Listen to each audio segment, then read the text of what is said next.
So I just finished ReZero Volume 21, the first volume of Arc 6. It feels good to be in a new arc. We've been on Arc 5 here on the channel for like a year and a half, so it feels so good to finally jump into the next part of the ReZero storyline. And yeah, without any further ado, let's just jump right into my thoughts on ReZero Volume 21. So we'll go in order, starting out with the prologue titled On the Road. In this prologue, there wasn't really much to talk about aside from the fact that Julius says that he is not the legitimate heir to the Draculius family. Whatever that means, I think it's supposed to be something that's probably more relevant later down the line, because I don't really understand the relevance of that right now because I don't really know much about the Draculius family, but I'm assuming this is something that's a big deal because Julius put quite a bit of emphasis on it. But jumping into chapter 1, the real start of the story, titled A Reason to Bring You, we have the Amelia camp alongside, of course, Julius, Echidna, and Anastasia returning back to Roswell's mansion.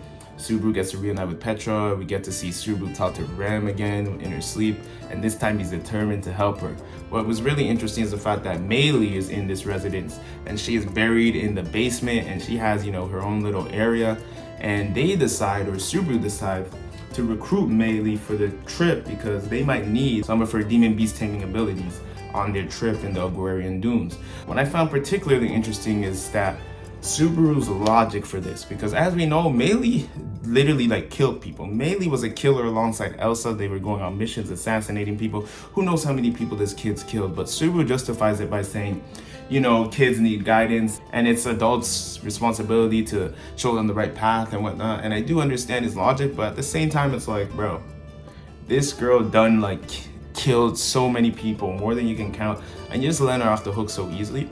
Even Julius, who didn't even understand what was going on, was like, you sure about this? Subaru, being the hypocrite that he is sometimes, decides to just say, oh, this time I'll let the killer join us because I feel like forgiving the killer this time. But yeah, cutting to the end of chapter 1, Roswell accepts and he lets them go on their journey. We have our final group, which is Anastasia, Subaru, Amelia, Julius, Rem, and Ram. Oh yeah, and I can't forget Patslash and Joseph, the ground dragons. Can't forget them. So yeah, these 7 or 8 people head out to the Agrarian Dunes and the journey begins. Chapter 2, Overcome Sand Time. Now this is the chapter where it really feels like Arc 6 really begins. In this chapter, we are heading over to the Sand Dunes, which is a completely new setting, by the way, because throughout the entire ReZero, we've seen a lot of cities, capitals, towers, grass plains, but we've never been in a sand area, deserts, dunes. So this is completely a whole different vibe, which is very exciting, especially as a reader who's been reading this for a while now. It felt different and I like it. I like it a lot. Sand adventures, let's go. But yeah, they arrive at this town and they enter this tavern. And I think they were just looking for milk or they were thirsty. And they decide to ask the man in the tavern about the dunes and getting to the Watchtower. And this man happens to be somebody who's actually attempted to go to the Watchtower. And it seems as though he has attempted it and failed. They ask him about advice on this and he's telling them, turn back, it's not worth it. You guys don't know what you're getting yourselves into. The typical, hero about to go on his journey and mentor thinks he's in over his head type thing. And I'm like, I like this. So we got Amelia, Subaru, they got their cloaks. We're in a sand desert in a tavern. And I'm like, I'm getting some Trigun vibes, or just a different type of vibe, which I really liked. We go into a tavern, can I get some milk? Hey, dude at the bar, you know anything about this? That type of vibe. But getting off track, as they're leaving, the man eventually decides to give them a little bit of a hint. He tells them he heard rumors or legend of a bird flying above the tower or something like that, a bird flying in the sky. And the legend says, follow this bird and you might reach the tower. So that was his last piece of advice. And I'm like, okay. First of all, props to him for giving them what they needed. Second of all, interesting, a bird, huh? So we gotta look out for a bird now. So they continue their journey and they head out, and now they're in the desert plains. Whole different vibe. Land dragons running across the desert. Squad. And eventually they run into this huge, I believe it's called a demon worm or some type of worm. It was some type of monstrous worm. And it's attacking them. But luckily, Subaru was actually smart. You know what? I almost feel like Subaru forgiving Maylee was literally purely for plot purposes because I guess they couldn't really make it without Maylee. And Subaru isn't usually so forgiving to killers. But then again, when have we seen a kid killer in the past? Gluttony's a kid killer, and he didn't forgive him. So yeah, I'ma just give it to plot. I'ma say Subaru forgave Melee for plot reasons, but because Subaru clearly made the right choice here, because Melee came in clutch, taming the worm that was attacking them and using it to, you know, fight against other creatures and whatnot and keep everything in check so they didn't have to worry about being attacked as they traveled across. But eventually they realized that, wait a sec guys, we're not getting any closer to the tower. What is going on here? No wonder no one's been able to make it to the tower. And then they realized that they weren't getting closer to the tower because there was some type of magic going on that was warping the environment so that they would never get any closer. Now, I don't remember if it was Subaru or Ram or both of them, but somebody came up with the bright idea to use Ram's clairvoyance, I believe Subaru came up with this idea, to see what the living creatures in the area were seeing and find their way through the desert that way. So they use this ability, and Ram actually ends up seeing the eyes of a bird because she ends up seeing the sky or something like that. And then Subaru remembers that what the man said, follow the bird in the sky. So it's like, quickly, follow that bird, Ram, keep the clairvoyance up. So they keep going, they're running. I think they run for a whole day or something on the lines of that. Ram's exhausted, completely out, but they need to keep going so they can reach the end. And eventually, they got out of the sand desert and enter a field of flowers. I'm like, okay, they were in the desert for a while, but we made it out. First level complete, I guess. But shortly after reaching the flowers, the land dragon Joseph panics, letting out a loud screech, which attracted all types of demon beast bears that came out above from the plants and the forest or in the flower field and started chasing them. So they got to start running from these things. They're running. They end up back, I believe, in a different desert or something on the lines of that. But as they're running, Subaru sees the light. And the light hits him and he dies. And at this point I was like, what's going on, bro? Looks like the death has arrived. He's getting light beams. They got a light beam protection system going on. You can't even react to these. I'm like, how is he gonna get around this? We'll see. But then what was more interesting was what happened in the next chapter. Chapter 3, the Watchtower Baptism. In this chapter, Subaru was actually revived in the same flower field moments before he was just killed. Satala, what are you doing? Satala, we gotta figure out how these checkpoints work because this is probably one of the worst checkpoints he's ever gotten. Like, literally, like, moments before his death, he spawned right back. Like, that's crazy. I can't even lie. That's probably, I can't think of a crazier checkpoint than that. Continuing on, Joseph panics again because Subaru is still trying to process what just happened to him. And they're running again. They're running from the freaking bears again. And he dies again. That's probably like one of the fastest deaths Subaru's ever had. But then on the third attempt, he's like, okay, this dragon, Joseph, is screwing us over. We gotta figure out what we're gonna do. So he decides to use Invisible Providence to caress and, you know, calm down the ground dragon. Julius notices that Joseph is a little uneasy and whatnot, brings him in. Everything's good. He doesn't scream. No bears are coming. They decide to fall back to a little area where they noticed there wasn't many flowers and start figuring out what to do next. They talk about going straight to the Watchtower, but Subaru warns them about the fact that that route could be very dangerous because he had just got killed by the light beams twice now in like the last 5 minutes. So he was well aware of that, but he couldn't explain that. He just told them that, you know, it was one of his gut feelings, which they actually all had faith in. They did not doubt Subaru, except for Ram. Ram's like, your gut feeling? Are you crazy? You're betting our life on your gut feeling? But Julius, Amelia, Beatrice, everyone else was like, that makes sense. So they all head out and light beams begin attacking them. The first one came straight for Subaru, but luckily Amelia and Julius were able to intercept it. The second one, Subaru had to finesse a little bit. And then afterwards, he decided to use his nullification magic. And this caused these super fast light beams, in which Subaru noticed, and everyone noticed that these light beams were actually not beams at all, but actually needles being enhanced by magic. And can I take a moment to say EMT is actually a freaking awesome skill? Negating magic?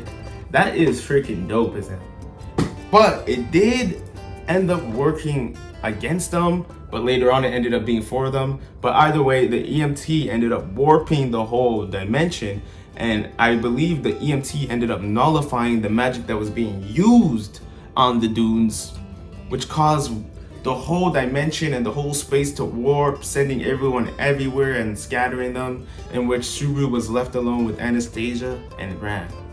in a underground tunnel. And this is where things get pretty crazy, I can't even lie. Like the miasma, hey, we'll get there though. Chapter 4, Trust on the Sand. So Subaru wakes up in this dark tunnel and realizes he's with Patrash, Ram, and Anastasia. He is really upset at the fact that he did not take Ram with him. He can't see Ram. He doesn't even know if Ram's alive, which is a very reasonable concern. The whole reason he came here was for Ram, and now he's lost under some random tunnel and doesn't even know where she is or if she's alive, as well as the fact he doesn't even know where his next checkpoint might be. This could be it right here. So rightfully so, he is completely panicked. I believe after a little bit of time goes by, he calms down and they start heading through the tunnels. Subaru reaches a door and he just touches the door and the door opens on its own. So it seems like Subaru has some type of authority in this area, because Ram and I believe Anastasia tried opening the door and it didn't work, but Subaru just touched it and it works. Maybe you need to have a witch factor, or it's something unique more to Subaru. And the reason I think it could be more unique to Subaru, I'll get into a little bit later. But yeah, he goes through this door and they keep going, because at the other end of the door, just more dark tunnel. They continue along the path. Eventually they reach a dead end and Subaru and Ram start arguing. They arguing and I'm like, okay, you know, Ram's kind of getting on my nerves, because I'm not the biggest fan of Ram. She's kind of annoying sometimes. She does like, her little comments can sometimes just be too much. Like, give the man a break. Subaru's doing his best, can we relax? But she keeps going on his ass and Subaru starts getting really mad. I'm like, you know, I understand why you're mad, Subaru, but you gotta be saying all that. He talks about like, I'm gonna kill you or something like that. I'm doing my best, but and they start getting angrier and angrier at each other. And then Subaru uses invisible providence and starts choking out Ram. I'm like, okay. I was like, I didn't know what was going on. I still thought like, I'm like, wait, what is going on? So he starts choking her out. And I believe he chokes her out till she passes out. And I'm like, yo, what is going on? I thought maybe the witch factor was making Subaru more evil or something on the lines of that, but I'm not even sure anymore. And I don't remember when this was in this volume, but I do want to just point out this fact that Subaru can see Regulus and Betelgeuse in, I don't believe it's in the Shadow Garden, but he can see them in some type of different world, which is interesting. Because there's a scene in which Regulus and Betelgeuse are yelling at him, so I'm like, wait, what? I understand that that's probably because he has their witch factors, but it seems as though their souls still live within the witch factor, is what I'm understanding from this, which is so interesting. So all the witch cultists that Subaru beats will actually be stored in his mind or in the witch factor, and he can visit them and seemingly talk to them again. I don't know if he talked to them in this volume, but they can talk to him. So who says he can't talk to them? Yo, interesting things are happening. But continuing on, he kills Ram.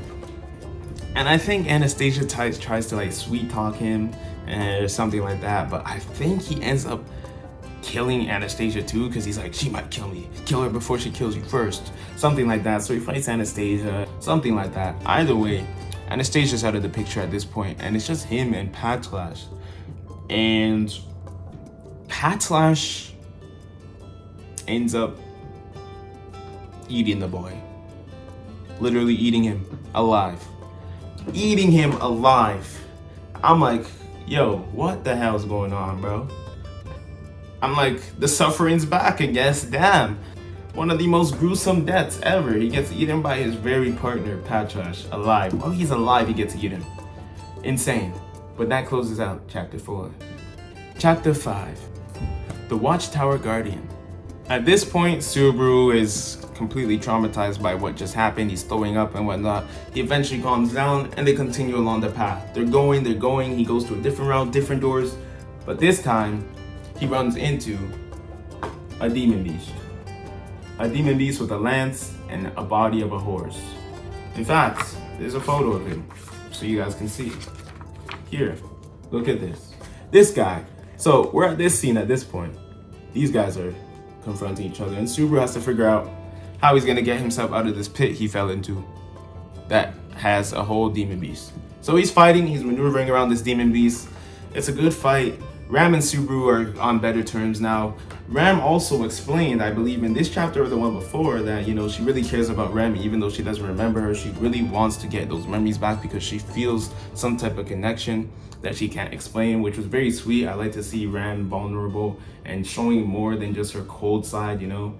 It gets a little bit boring to always see Ram as this super cold person, and it's a nice change to see her open up and, you know, get closer with Subaru, because I feel like at this point in the story, we should be past this point where Ram and Subaru can't reach a mutual understanding and be more open with each other. But yeah, Subaru's fighting this thing, and eventually a light beam comes, bing, kills the freaking demon beast, vaporizes it. Subaru was doing pretty well, I mean, considering what he was using, freaking whipping, that's about it. Running around using a whip, and this thing reacted to sound, so Subaru was playing around with that. But regardless, the beam came, took it out, and then there was a girl in front of Subaru, and this girl, I believe, is the sage. I think she said she was the sage. Yeah, she said she was the sage at the end. So Shora, her name's Shora, I believe. Shora the sage arrives, and she's like, "Master," and I'm like, "Master? Subaru? Master? Subaru? Wait, what?" So she's calling Subaru Master. I'm wondering what's going on. Subaru Master, that doesn't sound right. Who calls Subaru Master? I'm like, has Subaru been here before? He was opening the doors. He touched the doors and it was opening right away. So I'm like, wait, what's going on? And her color scheme, the clothes she's wearing is orange and black, just like Subaru's tracksuit. It's very interesting because I've seen the color version of it, and she has the same colored clothes as Subaru. I don't think it's here, I must have seen it online, but she has the same color clothes as Subaru in his tracksuit. And I'm like, this is very interesting. So yeah, and she claims to have missed him a lot, insinuating that he's been here before. So this is where theories come in. Subaru, how would he have been here before? Been where? How has he met her before? Where would he have met this girl? Who knows? It seems like Subaru has some missing memories, because it doesn't make sense unless he's the reincarnation of someone else, unless the past sage looks like Subaru. It's very interesting. I don't think those are the options, to be honest with you. If I had to take a guess, I would say she remembers Subaru for Subaru. She said Master. She knows Subaru. It's pretty apparent that it's not because of something else externally. It's pretty apparent that she somehow knows literally Subaru. I don't know when she met him though. It's strange, very strange. But yeah, that's pretty much where it ends off as. She takes them to the tower, so they reach their goal, they reach their destination in the weirdest way possible. They fought some random demon beasts, and she just happened to pop up and bring them to the tower, so interesting. I would have never guessed it would end that way, but we still don't know where Julius, Amelia, and the rest are, I believe. Yeah, we don't know where they are yet, so it's gonna be interesting to see how things go about in the next volume. And then, of course, we have the interlude at the end where, you know, Garfield's coming to peace with everything that's happened in the arc and coming into his own very wholesome moments at the end for Garfield. Don't really want to get into that too much because there wasn't much to talk about there, but really excited for the future things to come with Garfield. But yeah, that ends off this volume, very light volume. First volume of Arc 6 complete. I'm very interested, I'm very intrigued, but, you know, I'll read a little more, ask more questions later. The next volume is actually already out, so I'm looking forward to getting that and reading it and then sharing my thoughts with you guys. But yeah, let me know your thoughts on this video down below. Let me know your thoughts on this arc, this volume, and yeah, feel free to comment. I'm out.